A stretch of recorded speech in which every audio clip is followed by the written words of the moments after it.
2019. My name is Maria and I'm standing here with Egil Juliussen from the IHS Markit. Can you briefly introduce yourself and the role you're playing at your company? Okay, yeah. I have a technology background, spent 20 years in the high-tech industry, and then the last 17 years in the automotive industry, looking at how technology, the high-tech part, is changing the automotive industry. And I lately primarily spend time on autonomous driving and mobility as a service, connected cars, and anything from cybersecurity to automotive software. So the whole package of autonomous driving, so to say. Yes. Okay, wonderful. What are the big hurdles towards autonomous driving that needs to be overcome by all the stakeholders involved? It's essentially improving the software so it becomes better than the best drivers and then some. And that's going to take a while, and it can't happen on a countrywide basis, so it has to be introduced on a city-by-city basis, and that's why you're seeing what's happening today. So that's what's called level 4 autonomous driving. So will there be a software that is better than any human driver? Eventually, yes. And today it's better than the average driver for some companies, but it varies dramatically by company. And over time, it definitely will be. And the key is that the autonomous software will not lose concentration. It's not going to be distracted like people are. Okay, then we don't have the accidents caused by, looking out of the window, seeing a deer or something, or children playing in the back and you're distracted by that. This will be solved with autonomous driving. Those will go away fairly quickly, and then the distracted driver with the smartphone, that won't happen either. True. That is really correct. Yeah. You conducted a research about autonomous driving and are presenting some of the results later on.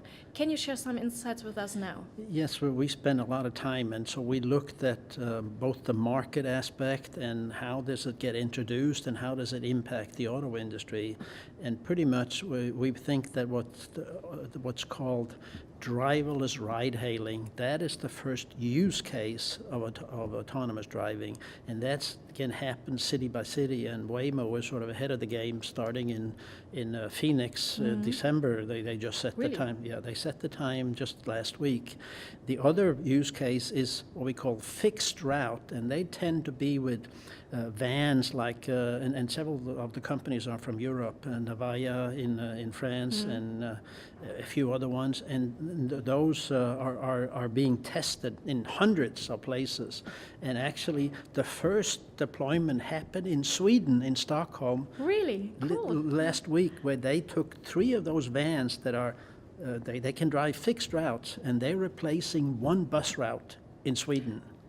Okay. And so that's the real first case for doing that. And I think we're going to see many of those happening over the next few years. But fixed route like that is much simpler than driving anywhere. But it's very useful, and it's good for people to get used to an autonomous vehicle, and so it has many benefits. And you also have the opinion that autonomous driving or autonomous vehicles and mobility as a service is a win-win situation. Yeah, the win-win, because, and battery EVs is the third element of that. And the reason is they amplify each other's effect, so to speak. Since battery EV have low operating cost, that means they're going to be preferred by the fleets that are running, because they're going to be cheaper to have. And then the cities, well, they definitely want battery EV because they don't want any pollution going on. So those factor, and then the autonomous vehicle then makes it much less, no driver. So again, the cost of doing mobility as a service is much better. So all of those factors then are making those like win-win-win technologies. So how does the mobility of the future look like? I mean, we will have self-driving cars, but in general, how will it change? Will we have trains, for example, in the future? Or is it all autonomous cars? These will be primarily short distances. No, there are going to be bus routes that are going to be replaced because, they didn't have enough passengers, so it costs too much, particularly with the driver. So it changes, but fairly slowly until then it kind of accelerates. The number of people that will own cars, that's decline over time, and particularly household with 2 and 3 cars, so that one of those go away because you have a driverless car that can take multiple people at different places. Yeah. So, as you said that the owned car the number is going down, how will autonomous or automotive company cope with that? Or are they against autonomous driving? Or no, how is that better? Basically, they must be part of that. They, in my presentation, I said the auto manufacturers, they have to sell miles, vehicle miles traveled in addition to cars for long term being very successful. So you see many of them already are moving in that direction. So then they'll change, and at least most of them, and so they'll participate in mobility as a service.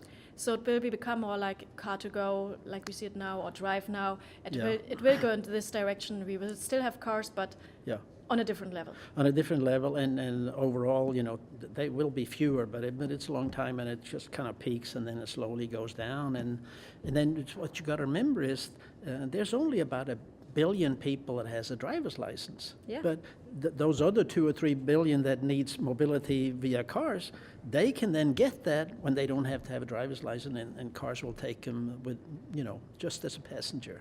This would be my next question. Do we have to learn to drive in the future, let's say 40 years from now?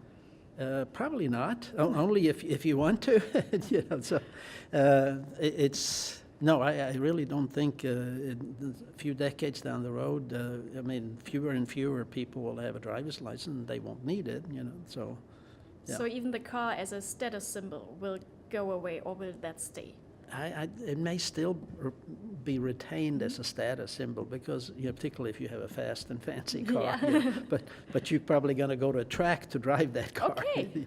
So it's more like horse riding right now. Centuries ago it was like the mobility. Right now it's more like a hobby. So it will become more or less a hobby in your opinion. Yeah, that's right. Okay. Last question. How do you like the conference so far? Oh, I'm always enjoying these, and every speaker I think have been very, very good, and that's one of the reasons I like coming to this. They're good speakers, and then we get the interactivity between people. You're doing the best of any conferences like that, and you're continuing that, so I'm happy for that. Thank you very much. These were nice last words. Enjoy the rest of the conference, and thank you again. Thank you.